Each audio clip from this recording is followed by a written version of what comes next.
ആനയ്ക്ക് തുലാഭാരം തൂക്കിയതിനെ കുറിച്ചാണ് പറയാൻ പോകുന്നത്. ലോകത്തെവിടെയും ഇങ്ങനെയൊരു തുലാഭാരം മിക്കവാറും നടന്നിട്ടുണ്ടാകില്ല. 10 രൂപ നാണയം കൊണ്ടുള്ള തുലാഭാരത്തിനായി വേണ്ടി വന്നത് 5555 കിലോഗ്രാം നാണയങ്ങളാണ്.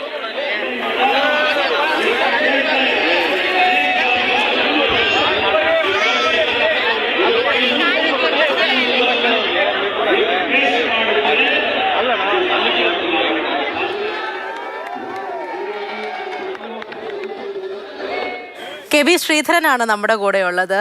ശ്രീധരൻ, എന്തായാലും കൊള്ളാം, ആനയ്ക്കൊരു തുലാഭാരം നടത്തുക ഞാൻ ആദ്യമായിട്ടാണ് കേൾക്കുന്നത്. അപ്പോൾ എന്താണ് ഈ സംഭവം? 10 രൂപ കൊണ്ട് ഇത്രയുമൊക്കെ വലിയ തുലാഭാരം നടത്തുമ്പോൾ ഈ ആന ആരുടേതാണ്? കൂടുതലായിട്ട് വിശദാംശങ്ങൾ പറയൂ.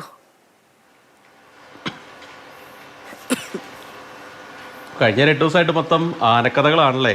ഏതായാലും നമ്മൾ ഈ ഗജപൂജ, അതുപോലെ തന്നെ ആനയൂട്ട്, ഇതൊക്കെ നമ്മൾ കേട്ടിട്ടുണ്ട്. ആനയ്ക്കൊരു തുലാഭാരം എന്നുള്ള പൂജയെ പോലെ തന്നെ ഞാനും ആദ്യമായിട്ടാണ് കാണുന്നത്. ഏതായാലും ഈ ദൃശ്യങ്ങളുള്ളത് ഹുബ്ബള്ളിയിലെ ഫക്കീരേശ്വര മഠത്തിൽ നിന്നാണ്. ഈ മഠത്തിൽ അവിടുത്തെ മഠാധിപതിയുടെ 75ാം ജന്മദിനമായിരുന്നു.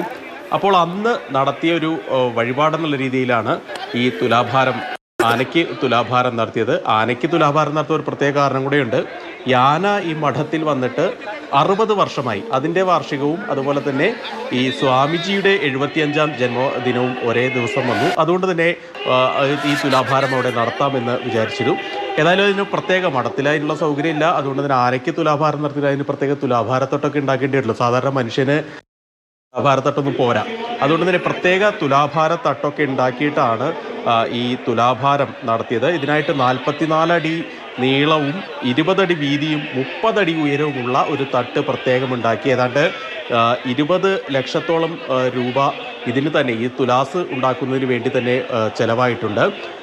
5555 കിലോഗ്രാം നാണയങ്ങൾ വേണ്ടി വന്നു. അത്രയും 10 രൂപ നാണയങ്ങൾ SBIയിൽ നിന്നാണ് ഇവർ കളക്ട് ചെയ്തത്. ഏതാണ്ട് 70 ലക്ഷത്തിലധികം രൂപ ഇതിനു വേണ്ടി ചിലവാക്കുകയും 73,40,000 രൂപ ഇതിനു വേണ്ടി ചിലവാക്കുകയും ചെയ്തിട്ടുണ്ട്. മറ്റൊരു കാര്യം, നമ്മളിതൊരു ആചാരത്തിൻ്റെ പേരിലോ വഴിപാടിൻ്റെ പേരിലോ ഒക്കെ ഇങ്ങനെ ഒരു ഗോഷ്ഠി കാണിക്കുക എന്ന് നമുക്ക് ചിലർക്കെങ്കിലും തോന്നാം. പക്ഷേ അങ്ങനെ പറയാൻ വരട്ടെ, ഈ 73 ലക്ഷത്തി അല്ലെങ്കിൽ 73.5 ലക്ഷം രൂപയും പാവപ്പെട്ട കുട്ടികളുടെ വിദ്യാഭ്യാസത്തിനായിട്ട് ചിലവഴിക്കുന്നു എന്നുള്ള ഒരു നന്മയുടെ കാഴ്ച കൂടി ഇതിന് പുറകിലുണ്ട്. അത് കൈയടിക്കേണ്ട ഒരു കാര്യം തന്നെയാണ്. നമ്മൾ വിശ്വാസങ്ങളുണ്ട്, അതോടൊപ്പം തന്നെ സമൂഹത്തിൽ അശരണരായിട്ടുള്ള ആളുകളെ ചേർത്ത് പിടിക്കുന്നത് കൂടി ആവുമ്പോഴാണ് ഈ വിശ്വാസങ്ങൾക്കൊക്കെ ഒരു വല്ലാത്ത മനോഹാരിത വരിക, അല്ലേ? ഏതായാലും ഈ ഒരു സന്ദർഭത്തിന് സാക്ഷ്യം വഹിക്കാൻ മന്ത്രിമാർ, അതുപോലെ തന്നെ മറ്റ് ജനപ്രതിനിധികളൊക്കെ അവിടേക്ക് എത്തുകയും ചെയ്തു. ഏതായാലും സ്വാമിജിയുടെ ജന്മദിനം കേമമായി, ആനയുടെ തുലാഭാരം കേമമായി.